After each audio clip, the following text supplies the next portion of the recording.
सुनील जाखड़ जो भाजपा के प्रधान थे, उनकी तरफ से इस्तीफा जो है वो दे दिया गया है। हालांकि आज सुनील जाखड़ ने ये बात खुद कन्फेस की है कि उन्होंने 1.5 महीने पहले ही जो है हाईकमान यानी कि दिल्ली में इस चीज़ को पहुंचा दिया था। हालांकि उनकी तरफ से भी कोई जवाब जो है दिल्ली से नहीं आया है। वो कहते हैं उनकी ड्यूटी थी, लोकसभा चुनाव के जो नतीजे रहे उसके बाद मैंने अपनी ड्यूटी समझते हुए ये इस्तीफा दिया। सुनील जाखड़ ने आज मीडिया से बात करते हुए कई तरीके के खुलासे किए। उन्होंने बोला कि आज जो सबसे ज़्यादा अहम है पंजाब के लिए वो ये चीज़ ज़रूरी है कि जो चंडीगढ़ है वो पंजाब का हिस्सा है। अलग से राजधानी की न तो पहले ज़रूरत थी और ना ही अब अलग से ज़रूरत है, क्योंकि विधानसभा जो है वो पंजाब की है, चंडीगढ़ जो है वो पंजाब की राजधानी है, तो वो पंजाब का ही हिस्सा है। और उन्होंने सरकार को भी जहां कहीं घेरा वहीं उन्होंने कांग्रेस के ऊपर भी जमकर जो है हल्ला बोल किया। उन्होंने कहा कि कांग्रेस में जो आपसी झड़प है, जो आपसी चीज़ें हैं, वो तो अभी शुरुआत हुई है। यहाँ तो हर कोई ही सीएम चेहरे के लिए तैयार रहता है। लेकिन सुनील जाखड़ ने आज जिस तरीके से खुल के कई तरीके की बयानबाजियाँ रखी, जिस तरीके से उन्होंने बोला, लंबे समय से ये सवाल खड़े हो रहे थे कि आखिर सुनील जाखड़ कहाँ है। एनडीए की बैठक में जो चंडीगढ़ में होती है वो यहाँ देखते हैं, उसके बाद सुनील जाखड़ बिल्कुल ही अलग हो जाते हैं। हालांकि भाजपा की तरफ से एक बयान तक जारी किया जाता है कि सुनील जाखड़ पार्टी का हिस्सा, उन्होंने इस्तीफा नहीं दिया है।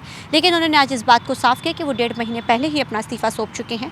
अभी तक पार्टी की तरफ से कोई भी चीज़ सामने नहीं निकल के आई है। लेकिन जिस तरीके से सुनील जाखड़ ने कहा कि लोकसभा चुनाव के नतीजों के बाद मैंने ये सारा बड़ा फैसला लिया था, लेकिन जिस तरीके से मोदी यानी कि जो देश के प्रधानमंत्री हैं, जिस तरीके से उनका जो प्यार है पंजाब के लिए, चाहे वो लांघा खोलने की बात हो, करतारपुर साहिब की, या फिर तमाम जो चीज़ें उन्होंने इस चीज़ की बोला। लेकिन उन्होंने ये भी कहते नज़र आए कि अलग से जो हरियाणा को जगह दी जा रही है विधानसभा बनाने की, वो बिल्कुल गलत है।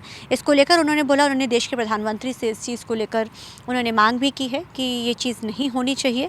और क्योंकि पंजाब का जो अधिकार है वो अहम है, पंजाब का अधिकार पहले है, इसको देखते हुए आज उन्होंने मीडिया से बात की और उन्होंने अपनी बात रखी। अब ये चीज़ साफ होती नज़र आई कि सुनील जाखड़ अब जो है वो पार्टी का हिस्सा नहीं रहे हैं।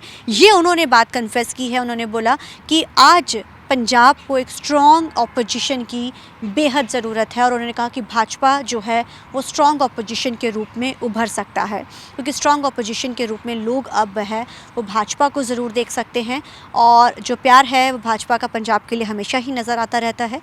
और उन्होंने इस चीज़ का विरोध ज़रूर जताया है कि जो अलग से जो जगह दी जा रही है वो बिल्कुल गलत है, जिसको लेकर वो आने वाले समय में, हालांकि उन्होंने बोला हम मुलाकात भी करेंगे और उन्होंने इस चीज़ को लेकर रिक्वेस्ट भी की है। कैमरामैन अलजिंदा के साथ चंडीगढ़ से TV9 के लिए अमनप्रीत कौर। मेरी एक बेनती है कि मैं, चाहे मेरे सिक्खी स्वरूप नहीं है, मैं गुरुओं की उस धरती पे पैदा हुआ हूँ जहाँ पे गुरु साहब का था भी, जो तेरे रण खेलन का चाव तो सिर दर तली गली मेरी आ।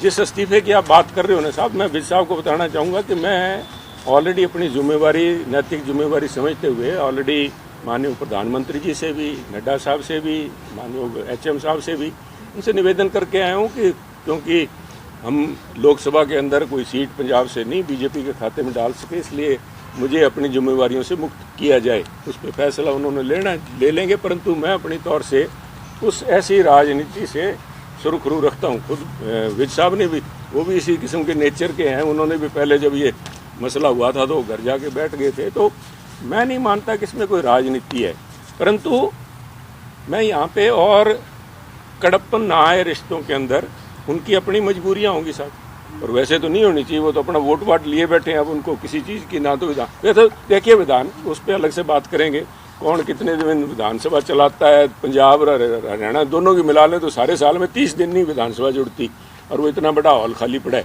But that's beside the point. वो हमारे छोटे भाई हैं साहब, छोटे भाई इन द सेंस हरियाणा जो है 60% पंजाब के हिस्से में है, 40 उनके पास में है। तो मेरी उनसे एक अपील भी है साहब भी, आप ये पंजाब एक खड़क बुझा है, बॉर्डर पे बैठे हैं, आपको पाकिस्तान की नीयत का पता है। इन हालातों में आप जानबूझ के कोई ऐसा एक मुद्दा छेड़ के बैठ जाओ जो जिसका कोई औचित्य नहीं है। अगर कोई ज़रूरी बात हो तो हम समझते हैं भी शायद उनकी भी ये इस वेरी सीरियस इशू पर आपने एक नई बिल्डिंग बनाने के लिए तो बात छेड़ दी। बहुत बढ़िया बिल्डिंग है, बहुत जगह है इसके अंदर, आप बांट लीजिए। जब आपने 1 महीना चलानी हो आप चला लिया करो। ये हमारे वाले तो, आप वाले तो चलाते ही नहीं साहब। जो जिस विधानसभा की मांग भगवंत मान जी कर रहे हैं, अब तक बता दें भी 2.5 साल के अंदर कितने दिन विधानसभा चली है, तो उनकी मांग को शायद गौर भी कर लिया जाए। और जो आपने बात की उसका सब मैंने अपनी नैतिक जिम्मेवारी के चलते हुए उनसे निवेदन किया है कि मुझे अपनी जिम्मेवारियों से, आज नहीं किया मैंने, मैंने जब भी रिजल्ट आया तो उसके बाद से कर रहा हूँ। इसीलिए बार बार सवाल उठता है अभी सुनील जाखड़ दिख नहीं रहा, आ नहीं रहा। तो मैं समझता हूँ कि मैंने जिस जिम्मेवारी मुझे सौंपी गई थी उसको मैं पूरा करने में कामयाब नहीं रहा। और बहुत से काबिल और इस बात के लिए जो इसके ऊपर ना सिर्फ केंद्र का भरोसा हो बल्कि बीजेपी के कार्यकर्ताओं का उनका भी भरोसा हो, सबको साथ लेके चल के बीजेपी को मजबूत करना एक बड़ी is the need of the our.